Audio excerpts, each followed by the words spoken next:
오늘 우리에게 주시는 하나님의 말씀은 야고보서 1장 1절로부터 4절 말씀입니다. 이 기록된 계시의 말씀을 봉독할 때 살아계신 하나님의 음성을 들으실 수 있기를 바랍니다. 하나님의 말씀입니다. 하나님과 주 예수 그리스도의 종 야고보는 흩어져 있는 12지파에게 문안하노라. 내 형제들아, 너희가 여러 가지 시험을 당하거든 온전히 기쁘게 여기라.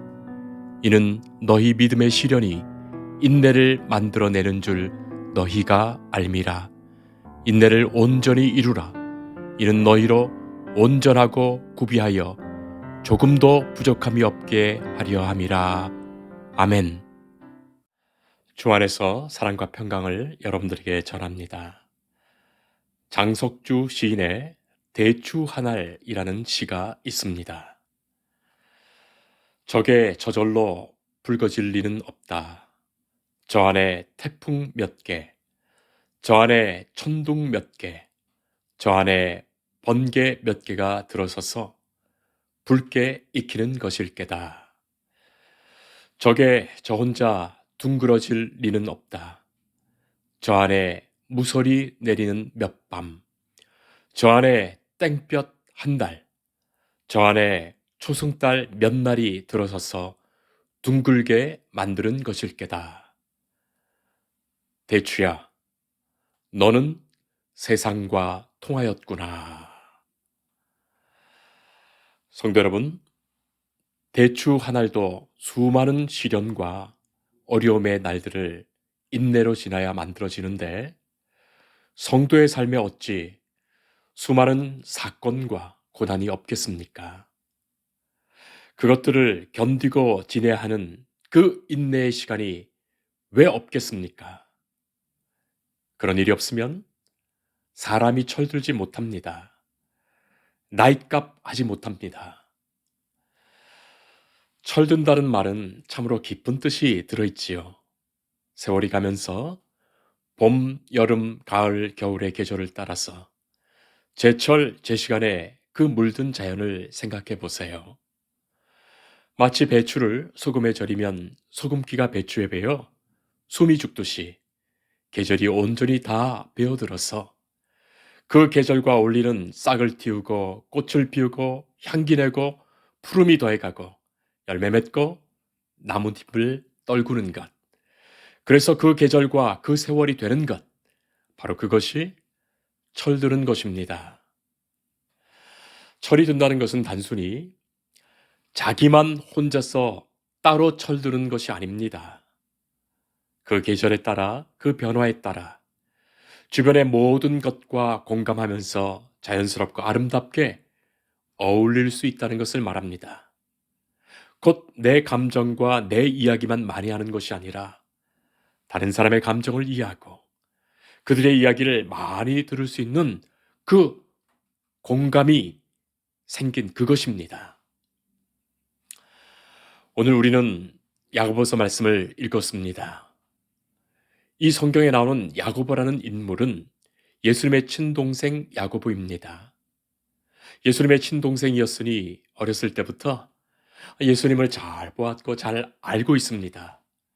예수님의 친동생이니 믿음이 좋을 수도 있겠지만 그러나 믿음이 생기지 않을 수도 있습니다. 마치 예수님의 어린 시절을 다 보았던 고향 사람들이 예수님을 배척했던 것처럼 말입니다. 전해오는 전설에 따르면 예수님의 동생 야고보는 예수님의 그 마지막 다락방의 그 성찬식 때에 그 자리에 있었다고 합니다.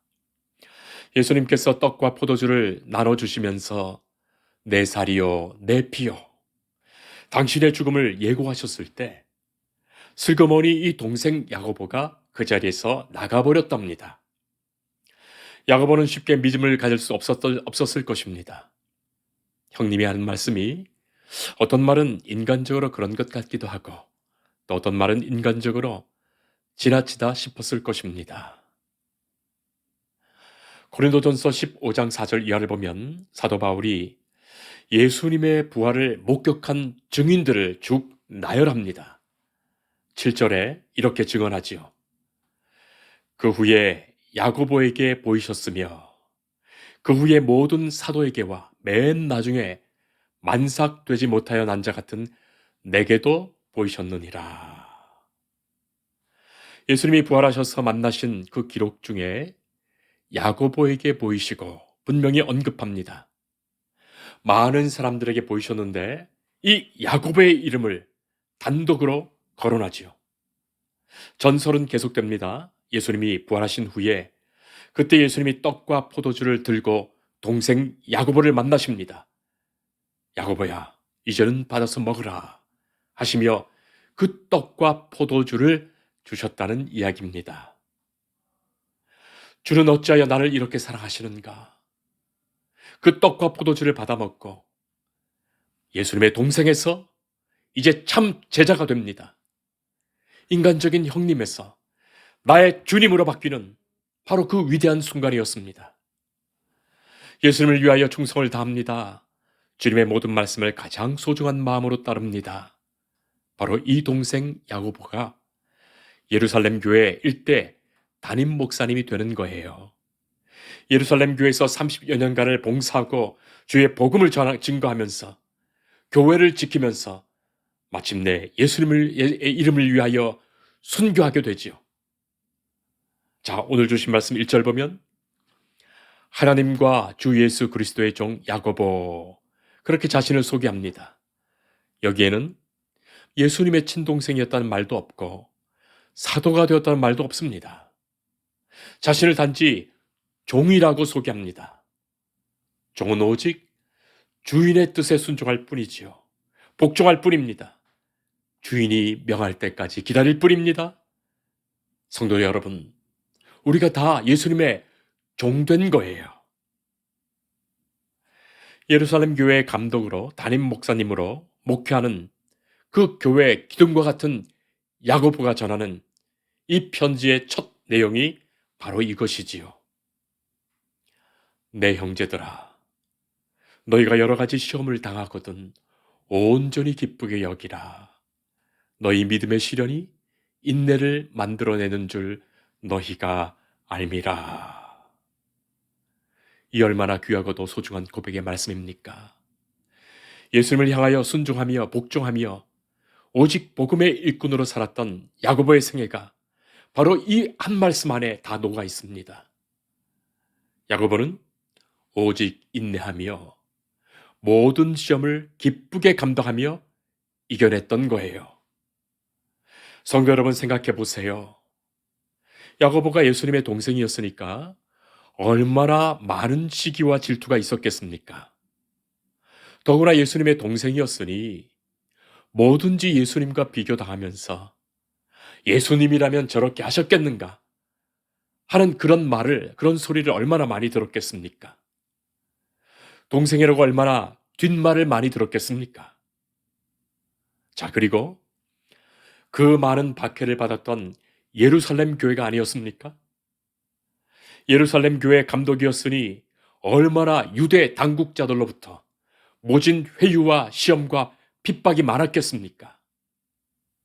사도행전 12장 1절 보면 헤롯 왕이 손을 들어 교회 중에서 몇 사람을 해하려 하여 요한의 형제 야고보를 칼로 죽이니, 그렇게 기록됩니다. 예루살렘 교회의 예수님의 동생 야고보가 목회하는 그 교회는 예수님의 제자들 사도들이 함께 있었습니다. 예수님의 제자였던 요한의 형제인 야고보를 헤롯 왕이 칼로 암살합니다. 제가 상상해 보기로는 어쩌면 예루살렘 교회의 수장이었던 예수님의 동생 야고보와 이름이 같아서 그를 예수님의 동생 야고보로 착각해서 죽였을지도 모릅니다. 제자들과 교인들도 죽이는 마당에 예수님의 동생을 찾아서 죽이려 하지 않았겠습니까? 자, 게다가 힘들고도 어려웠던 흉년을 몇 해 보내면서 교회의 모든 성도가 참으로 고통스러웠습니다. 예수를 믿어 잘 되고 복 받는 줄 알았는데 이렇게 모진 핍박과 흉년까지 견뎌하니 그들에게 설교하면서 목회하는 것, 얼마나 힘든 어려움과 고통이 있었겠습니까? 성도 여러분, 성도의 삶에는 시험이 마땅히 있습니다.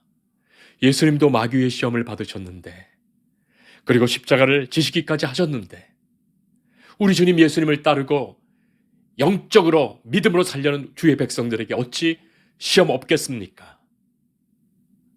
자, 그런데 하나님께서 야고보를 통하여 들려주시는 말씀은 여러 가지 시험을 당하거든 온전히 기쁘게 여기라. 그것입니다.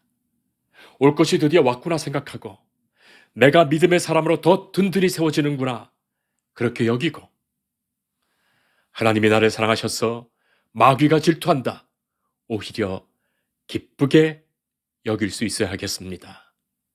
그래서 야고보는 그 시험을 믿음의 시련이라고 말하고 있습니다. 성도 여러분, 우리가 살면서 무조건 인내하고 참는 것이 능사는 아닐 것입니다. 그러나 믿음의 시련에는 성도들이 인내합니다. 기쁘게 인내합니다. 오직 믿음의 사람만이 믿음의 시련을 경험하지요. 믿음이 없는 사람들에게는 믿음의 시련 아닙니다. 뭐 재수 없는 일이고 왜 나만 이런 어려움을 당하냐고 한탄하고 그것 빠져나갈 궁리만 하는 거죠. 시험 만났을 때 그것을 기쁘게 받는다는 것, 하나님을 온전히 신뢰하기 때문입니다. 그래서 믿음의 시련입니다. 하나님이 나를 사랑하시고 하나님은 나를 기뻐하시고 나를 인도하신다는 바로 그 굳은 소망의 믿음으로 인내할 수 있습니다. 그때야만 인내가 열매되지요. 우리가 아는 바대로 인내는 성령의 열매입니다. 그 인내를 통하여 하나님은 우리를 온전하게 세워가십니다. 하나님 앞에서의 인내 자체가 열매되게 하시며, 이 열매가 곧 하나님 앞에 부족함이 없는 믿음의 모습이에요. 사랑하는 성도 여러분, 믿음의 시련에 시험에 인내로 이겨내야 합니다. 인내할 때 하나님은 그것을 열매되게 하십니다. 바로 그 열매를 하나님은 기뻐하시며 받으십니다. 아프리카 선교에 큰 공헌을 했던 선교사 리빙스턴은 아프리카에서 헌신하다가 영국에 돌아와서 옥스퍼드 대학에서 명예 박사 학위를 받던 그날 채플에서 학생들에게 설교하게 되었습니다. 그때 리빙스턴은 사자에게 공격을 받아 불구가 된 그 한쪽 팔을 옆구리 아래로 축 늘어뜨리고 고통스러웠던 그날들을 회상하면서 이렇게 강조합니다. 사랑하는 학생 여러분, 내가 어떻게 고독과 고통과 역경을 이겨갔는지, 그 비결은 세상 끝날까지 너희와 항상 함께 있으리라 하신 주님의 약속이 있었기 때문입니다. 만일 그리스도께서 내 곁에 서서 나와 함께 하심을 확신할 수 없었다면 저는 버틸 수 없었을 것입니다. 그렇게 고백합니다. 사랑하는 성도 여러분, 우리 주님 예수님이 함께 하신다는 약속을 믿는 사람만이 어떤 고난에도 인내할 수 있습니다. 마침내 승리한다는 그 소망을 가진 사람만이 인내할 수 있습니다. 자, 그리고 우리가 인내해야 할 또 다른 한 가지 이유는 하나님의 시간이 준비되어 있기 때문입니다. 그래서 인내합니다. 그래서 기다립니다. 그 시간을 기다릴 수 있어야 합니다. 하나님의 역사를 믿기에 그 소망 중에 우리는 인내합니다. 2002년 한일 월드컵 때 독일의 대문호 귄터 그라스가 군중들 앞에서 발표한 축시 밤의 경기장이라는 시가 있습니다. 우리말로 번역하면 이것입니다. 축구공이 떠올랐습니다. 인생이 시작됐습니다. 꽉 찬 관중석, 꽉 찬 인생. 그러나 그 많은 사람 속에도 인생은 언제나 단독자. 고독하게 쉬는 골대 앞에 서 있습니다. 골키퍼와 1대1. 골을 넣어서 영웅이 될 수 있는 숨막히는 상황. 그때 심판의 호각이 울립니다. 옵사이드. 그런 시였습니다. 참으로 그 시의 내용이 참으로 이상해서 당시에 많은 해석을 했던 그런 시였습니다. 성도 여러분, 우리가 성급히 달려가서 군중들의 환호에 결정적인 순간이라고 골을 넣었더라도 하나님이 어쩌면 우리에게 호각을 부시면서 말씀하실지 모릅니다. 옵사이드. 그건 반칙이야. 더 기다려야 했어. 그것은 승리가 아니야. 하나님은 광야 속의 이스라엘 백성들을 구름 기둥과 불 기둥으로 인도하셨습니다. 그러나 구름 기둥, 불 기둥보다 앞서가면 방향 잃게 되고 결코 가나안에 들어갈 수 없습니다. 그래서 기도의 용사 조지 뮬러는 이런 고백을 합니다. 하나님보다 앞서지 말자. 기도보다 앞서지 말자. 성령보다 앞서지 말자. 주께서 행하실 그때까지 인내로 기다리라. 인내로 기다리라. 하나님은 모진 비바람, 뜨거운 태양의 더위, 칼날선 추위를 이겨낸 아름다운 열매, 극상품의 열매인 인내가 우리에게 맺혀지게 하십니다. 조금 춥다고 땅바닥에 떨어져 버리면 썩어버리고 말지요. 시험을 믿음의 시련으로 만들어가는 사람, 시험을 통하여 인내를 이루는 사람, 하나님은 그를 기뻐하십니다. 우리가 경험하는 지금의 상황도 다 지나갈 거예요. 이 상황을 통하여 정금과 같이 우리가 나타나기를 하나님은 기대하십니다. 모든 믿음의 시련 앞에서 우리가 인내함으로 우리의 인내가 하나님 앞에 부족함 없는 열매 되기를 하나님은 기대하십니다. 내 형제들아, 너희가 여러 가지 시험을 당하거든 온전히 기쁘게 여기라. 이는 너희 마음의 시련이 인내를 만들어내는 줄 너희가 알미라. 기도하겠습니다. 거룩하신 하나님, 하나님의 섭리와 역사 가운데 우리의 삶이 있습니다. 주님 부르실 그날 우리는 주 앞에 믿음의 열매를 드릴 것입니다. 삶의 모든 과정에서 겪는 어려움과 시험과 환난에서 소망 중에 인내하며 주와 함께 승리하여 조금도 부족함이 없는 믿음의 사람으로 나오게 하옵소서. 여러 가지 시험에도 두려워하거나 걱정하거나 물러서는 자 되지 않게 하시고 오히려 하나님께서 나를 사랑하시는 사랑의 증거로 여기며 기쁘게 받아 인내하는 중에 승리하게 하옵소서. 주께서 우리를 사랑하시기에 우리가 주를 사랑하기에 이루시는 일임을 믿습니다. 예수님 이름으로 기도합니다. 아멘. 주님을 늘 믿으며 그 손을 의지하고 내 몸과 마음을 바쳐서 끝까지 충성하리.